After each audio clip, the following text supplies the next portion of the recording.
India के prime minister ने ओहदा संभालते ही सबसे पहला दौरा रूस का किया। रूस अब अपनी ट्रेनें भारत में बनाने जा रहा है, जिसमें भारत की कंपनियां रूस के लिए ट्रेन बनाएगी और रूस इसमें तकनीकी सहायता भी प्रदान करेगा। Production of these coaches in India, according to the Make in India initiative. Putin ने पहली दफा किसी सियासी पार्टी को, किसी प्राइम मिनिस्टर को अपने घर का दौरा करवाया। देखें, मेरी बात सुने, इंडिया के पास जो आप देख लें जो उनकी ट्रेन का निजाम है या जो वो उन्होंने डबल किया है, डेवलपमेंट किया। 50 से बढ़कर 66 बिलियन डॉलर पर पहुंच चुका है 2024 में, और अभी तो सिर्फ 11 महीने हुए हैं, अभी 1 महीना और बाकी है। अभी तारीख का ऐलान तो नहीं हुआ, लेकिन लगता कुछ यूँ है कि इस माह के आखिर तक या फिर अगले माह किसी वक्त प्रेसिडेंट पुतिन भारत के दौरे पे आएंगे। ये आप कह लीजिए कि प्राइम मिनिस्टर मोदी और प्रेसिडेंट पुतिन की तीसरी मुलाकात होगी। यूरोप ने हमेशा उनकी इस चीज़ से मुखालफत तो की है,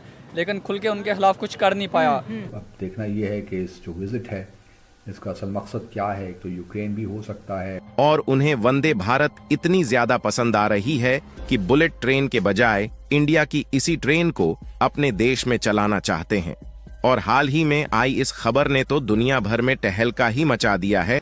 तो इंडिया तो इस चीज़ की परवाह नहीं करता, क्योंकि उसकी 2 रीजंस है। एक तो उनकी इकॉनमी इतनी स्ट्रांग है और इतनी पावरफुल इकॉनमी है, और दूसरी वो ट्रू डेमोक्रेसी है। ऐसा नहीं है कि उन मोदी के मैंडेट पे कोई क्वेश्चन नहीं कर सकती। इससे मुखालफत तो की है, लेकिन खुल के उनके खिलाफ कुछ कर नहीं पाया। पहले जब यूक्रेन वार हुई तो हमें उन्होंने ऑयल इंपोर्ट करने से मना कर दिया। हमने उनकी बात यूरोप की मान ली, एब्सोल्युटली नॉट इन प्रैक्टिकल हमने कह दिया।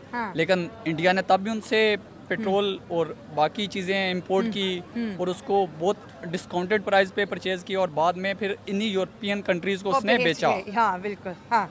तो इंडिया तो इस चीज़ की परवाह नहीं करता, क्योंकि उसकी 2 रीजंस है। एक तो उनकी इकॉनमी इतनी स्ट्रांग है और इतनी पावरफुल इकॉनमी है, और दूसरी वो ट्रू डेमोक्रेसी है। ऐसा नहीं है कि उन मोदी के मैंडेट पे कोई क्वेश्चन नहीं कर सकता इंडिया में। वो एक अनडिस्प्यूटेड इलेक्शन जीत के आया हुआ है, और रशिया से उनके तल्लुकात आज के नहीं है। ये जब से इंडिया और पाकिस्तान बने हैं, ये तल्लुकात उनके तब से हैं।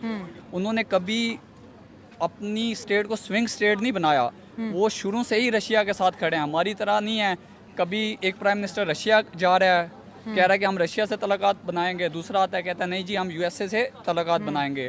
तो इंडिया बहुत क्लियर है अपने तल्लुकात को लेके। वो हमारी तरह नहीं है कि हमारा प्राइम मिनिस्टर जा रहा है मिलने, वो प्यूटन से जा रहा है, जाके मिल वो कैमरामैन से रहा है। वो बात भी मैंने करनी थी कि इतना 6 दिन पहले जब हमारे प्राइम मिनिस्टर की मुलाकात पुतिन से होती है एससीओ मीटिंग में, तो पुतिन साहब बड़े प्यार से हाथ बढ़ाते हैं, तो शाबाश ये पुतिन को इग्नोर करके पहले कैमरामैन से मिलते हैं, तो फिर जाके पुतिन से मिलते हैं। इतनी एम्बैरेसमेंट। टर्की जाते हैं तो टर्की उर्दुगान के कान में बार बार कह रहे भाई तेरे लिए आम लाया हूँ, तेरे लिए आम लाया हूँ। क्या मतलब उन्होंने कभी आम नहीं खाए? क्या क्या क्या बिहेवियर है ये? तो चलो प्राइम मिनिस्टर तो नालायक है ही है। ये तो फॉरेन ऑफिस वाले लोगों का काम है। प्रोटोकॉल उसको फॉरेन प्रोटोकॉल सिखाएंगे, भाई आप प्यूटन से मिलने आए हुए हो, कैमरामैन से नहीं मिलने आए हुए। पर आम तो हम वैसे भी उसको भिजवा सकते हैं। प्राइम मिनिस्टर इसके लिए थोड़ी है कि पूरा जहाज लेके जाएंगे उसको, प्राइम मिनिस्टर ऑफ टर्की को आम देने जाए। भाई आप कोई ट्रेड उनसे एग्रीमेंट करें, बोले मैं ये इन्वेस्टमेंट अपॉर्चुनिटीज लेके आया हूँ, आम थोड़ी लेके जाता है प्राइम मिनिस्टर। ये तो लोगों के घर मिलने जाए तो वो लेके जाता है, ये प्राइम मिनिस्टर का काम थोड़ी है। अच्छा, दूसरी तरफ आज मोदी साहब को हाई सिविलियन अवार्ड से नवाजा, जो कि बहुत बड़ी बात होती है। घर का पुतिन ने अपना विजिट करवाया और बताया कि मेरे घर में मेरी ये चीज़ें मेरी पसंदीदा है।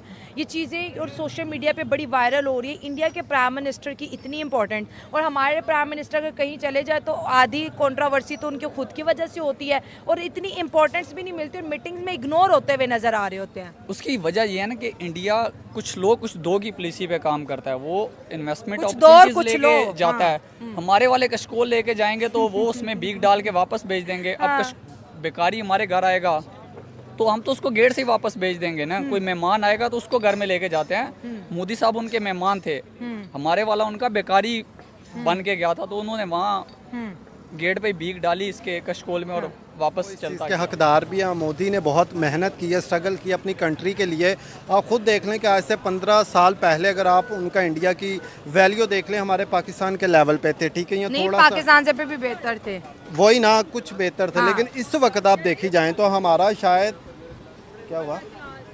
अच्छा हाँ तब देखें इंडिया का 1 रुपया अगर होता था तो हमारा शायद वो हाफ होता था, ठीक है, लेकिन इस वक्त हमारा इतनी वैल्यू लो हो चुकी है कि हमारे 5 रुपए हों तो उनके 1 रुपए के बराबर सही हो बनते हैं, गया, ठीक है। हाँ, ठीक तो है। रीज़न ये है कि मोदी जी ने बहुत सारी मेहनत की, स्ट्रगल की है, उन्होंने अपनी हर कंट्री के अंदर एक अच्छी बेस बनाई है, ठीक है। कहते हैं ना जिसकी जितनी वैल्यू होती है उसको उतनी ही इज्जत दी जाती है, ठीक है। मोदी की इज्जत बनती भी है, उसकी रीज़न अपनी कंट्री के लिए उन्होंने बहुत कुछ किया है, बाकी कंट्री को बेनिफिट्स भी दिए और ख़ुद भी उनसे लिए। उनके साथ हर कंट्री खुद चाहती है कि हम तिजारत करें, उसके लिए उनको अच्छे ताल्लुकात बनाने पड़ेंगे। सर मार्केट भी तो बहुत बड़ी हो गई है ना इंडिया। वही तो कह रहे हैं, अब गाड़ियों को लेके देख लें, एक्सेसरी को देख लें, मोबाइल फ़ोन को देख लें, हर चीज़ तो वो अपनी ही लॉन्च करें, ठीक है। हर ब्रांड प्रोडक्ट वो अपनी लॉन्च करें, किसी कंट्री से वो तजारत नहीं करें। चाइना जैसी इतनी बड़ी कंट्री के साथ वो माथा लगा के जुड़ के बैठे हुए हैं, ठीक है। जो चाइना हमारे देश में देख लें, हमारे गिलास भी लेना था वो भी हम चाइना का ले रहे हैं, ठीक है। हमारा अपना तो कुछ है ही नहीं है। तो यही रीज़न है, इंडिया ने अपने आप को खुद मनवाया है, ठीक है। उन्होंने अपनी वैल्यू बेस खुद बनवाई है और बाकी कंट्री को इंडिया से लालच है तो उसकी वजह से वो उनको वेलकम अच्छा करती है, उनको प्रोटोकॉल देती है। मोदी साहब ने रशिया के अंदर जो लोकल्स हैं, जो इंडियंस हैं, जो इंडियन डायस्पोरा, उनसे बात करके कहा कि मैं आपसे कहता था कि ये जो सेंचुरी है ये इंडिया की है। आज दुनिया कहती है कि ये जो सेंचुरी है ये इंडिया की है। हर जगह इंडिया जो है डोमिनेट कर रहा है, वो क्रिकेट हो, जैसे अभी last T20 world cup cover हुआ, IT हो, इकोनॉमिक हो, मैन्युफैक्चरिंग हब हो, हर जगह जो है इंडियन लोग या इंडिया डोमिनेट करता हुआ दिखाई दे रहा है। देखें, बात मैंने पहले भी कही है, जब एक अच्छा लीड करने वाला लीडर मिल जाता है ना तो आपकी कंट्री के, आपकी पब्लिक के हालात बदलना शुरू हो जाते हैं, ठीक है। जब मोदी आया था उसने हर किसी को, सिविलियन जितने भी, चाहे वो मुस्लिम है चाहे नॉन मुस्लिम है, हिंदू है, जो भी हैं, उन्होंने हर किसी को अच्छी सहूलत दी है, अच्छे बेनिफिट्स दिए हैं।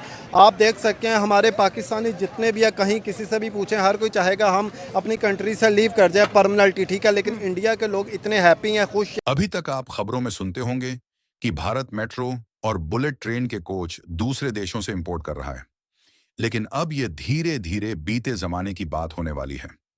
अब भारत में बनी ट्रेनें रूस जैसे बड़े देशों में दौड़ने वाली हैं। जब रशियन लोग भारत में बनी ट्रेनों में सफर करेंगे तो हर भारतीय का सीना गर्व से चौड़ा हो जाएगा। टाइम्स ऑफ इंडिया की रिपोर्ट के अनुसार रेल मंत्रालय के एक सीनियर अधिकारी ने बताया कि रूस अपनी घरेलू जरूरतों को पूरा करने के लिए भारत में ट्रेन्स और इसके कंपोनेंट्स मैन्युफैक्चर करवाने के लिए बेकरार हैं। बीते हफ्ते रूस की प्रमुख रेल कंपनी TMH में इस प्लान में रुचि जताई थी।